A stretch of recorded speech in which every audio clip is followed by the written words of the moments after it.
I want to welcome everybody to another video by the Lone Road Ranger. That's me, Jack.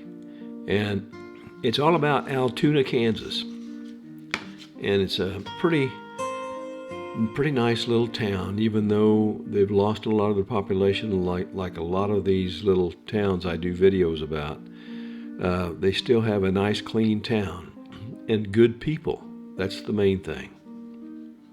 Altoona was originally named Gettysburg, and it was founded in 1869, but they renamed it Altoona in 1870 after Altoona, Pennsylvania.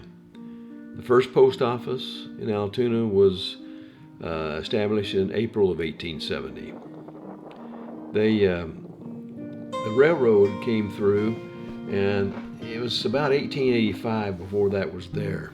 At 1910, the population of Altoona was about 2,500 people, growing at a very sizable rate.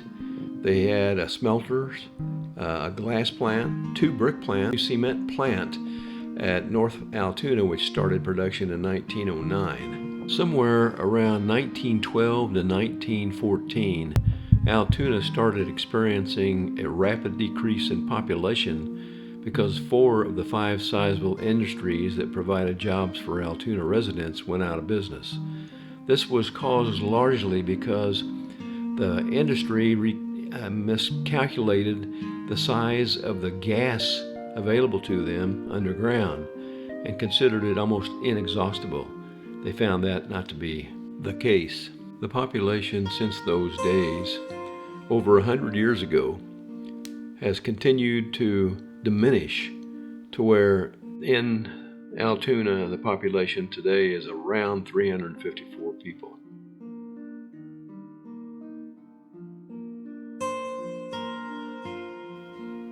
Nonetheless, Altoona has survived all the history of losing people in industry and still remains a very close-knit town. Everybody helps one another. Everybody I've met is just very nice and helpful.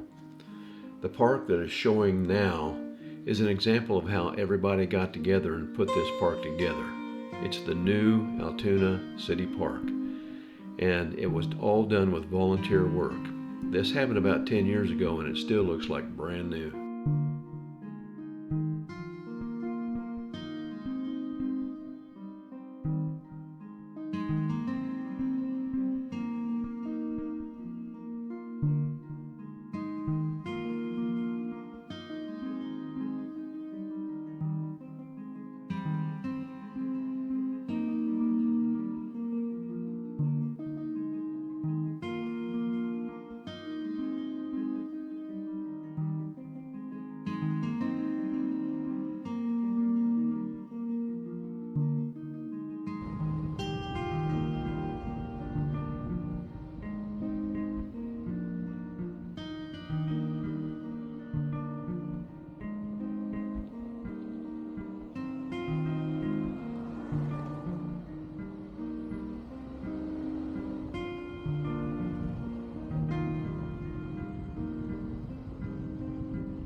This place is called the Prairie Nut Hut, and it's been here for years and years, and it's semi-famous in southeast Kansas, and they have the best I don't know how to say it, nuts that you've ever tasted.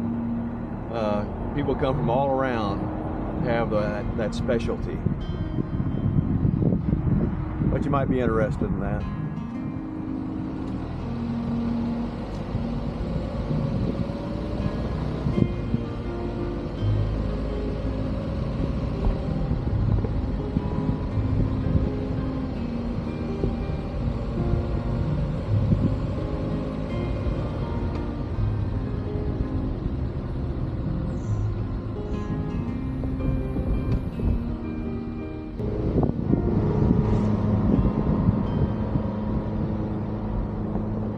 This place used to be called the Altoona Dance Hall.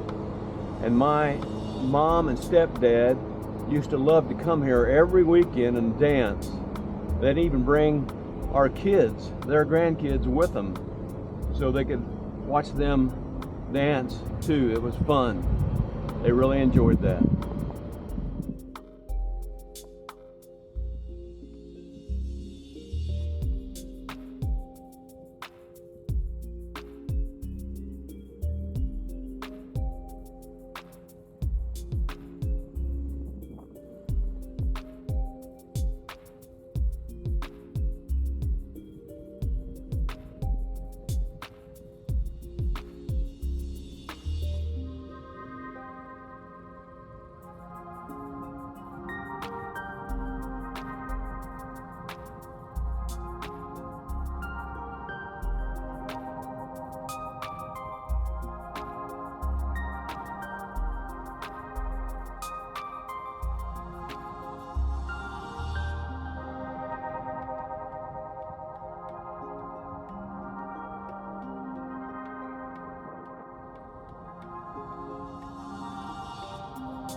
This building is the Altoona Community Center. It's called Auditorium, but it's been here forever. And John was just telling me that when he was a boy, a granny from the Beverly Hillbillies came here and performed.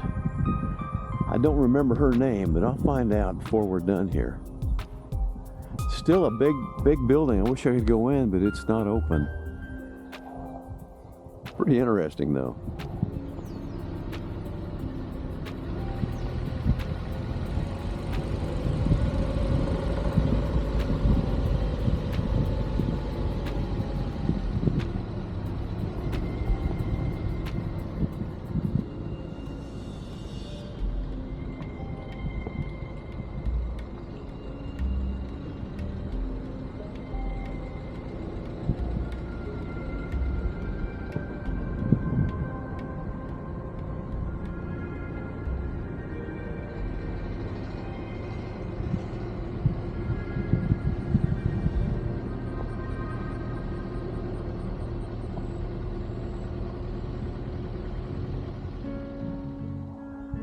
I've got some pictures I'm putting on that shows Altoona in the early days, and John has told me what several of the buildings that used to be here were. For example, one here on the corner, there was a grocery store, and then a pool hall, and then a barber shop. And now this one here that says the city of Altoona was actually a restaurant for years and years.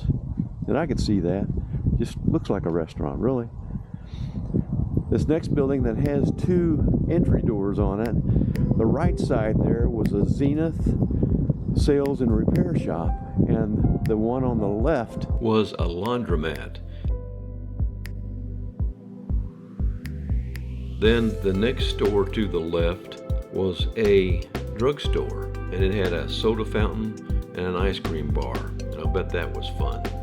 I like how they used to set the doors back in 3 or 4 feet. I like that. This was the bank. Of course, you can tell with the word bank up at the top.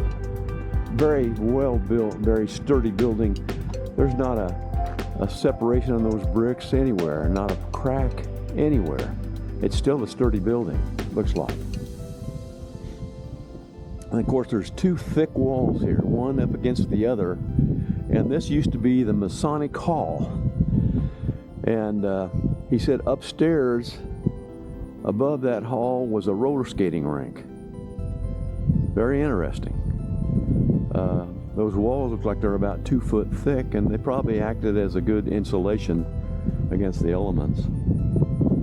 The old fire station was down here on the corner, and that's where that big bell used to hang in the back. He said when they rang it, you could hear it all over town. Call in all the firemen to help with fires or emergencies. We're down at the end of the block and got a nice little building right here. It says Altoona Small Engines, no tires. Well, you know what? I'm glad I saw that because I have an old lawnmower I'd sure like to get running again. Looks like an old 58 Chevy sitting there. Take a closer look at that one.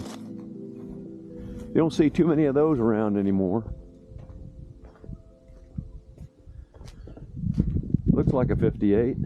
Maybe somebody else can tell me if I'm wrong.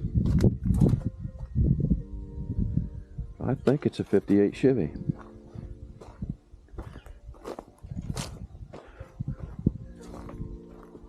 It's not in all that bad a shape, really. I'll be darned. We're across the street now at Mollusky Park. Very nice little park.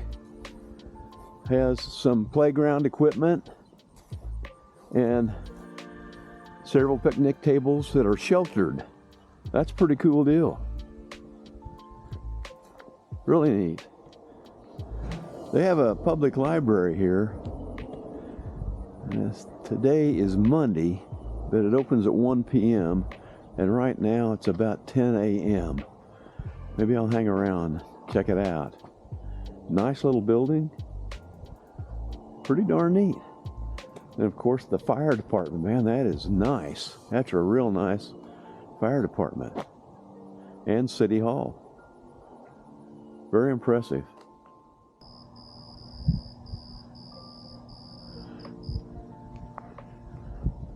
As we get closer, we can see that it's got 4 big bays, and they're full of fire trucks and equipment. Nice little Kawasaki Terex there in front. And this building is now the City Hall and the fire department, which makes sense. And John Troutman just told me that this bell is very heavy, and it used to be the fire bell. There was a fire station down on the corner we just went by a little while ago, and it had the bell mounted in it, and the bell now is approximately 126 years old. And he said it fell on somebody and killed him years and years ago, before his time, in fact. But here's a little plaque on the unit, tells all about it. Very nice setup. They did a really nice job. I've not found anybody yet who can tell me what this building was before it was a post office. But apparently it has not always been a post office.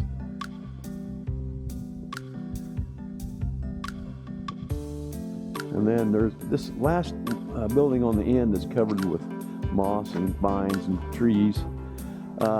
It used to be a bank, and you can see very nice arches. The brickwork is phenomenal. It does have a little settling problem, it looks like, probably from water around the foundation. And I don't think I want to step inside too far. You can see the inside of it is not good.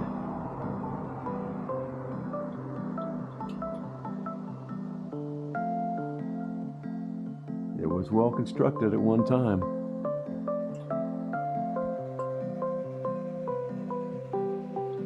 This is the Altoona Grade School, and they got a brand new school here. Brand spanking new. And off to the side of it is a gymnasium that was left undamaged from when the old high school burned down. And so that's still a gymnasium. This is the old grade school. There's no classes or anything like that anymore. It's a private residence. Nice way to have home, huh? And then right here is the United Methodist Church. It's an old timer, but by golly, that looks good still. Like I say, I look at brick separation and settling, and I don't see any in this church. So it's still in good shape. Good shape.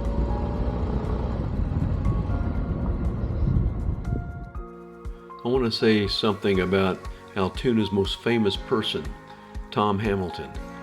He was a baseball coach at St. Edward's University and then became athletic director for 12 years there. Before coming to St. Edward's in 1961, he was an All-American first baseman and basketball player at the University of Texas. He briefly played professional baseball and managed 2 minor league baseball teams. He coached big state conference winning baseball teams in 69, 70, and 71 and was twice named Conference Coach of the Year. Hamilton was instrumental in developing the on-campus baseball field named in his honor. Unfortunately, Mr. Hamilton died at the age of just 49 years old. I want to thank all of you for taking the time to view our video of Altoona, and hope that you'll make it for our next one. Should be coming up very soon. Please subscribe to our channel and tell everybody to watch the Lone Road Ranger channel. Adios.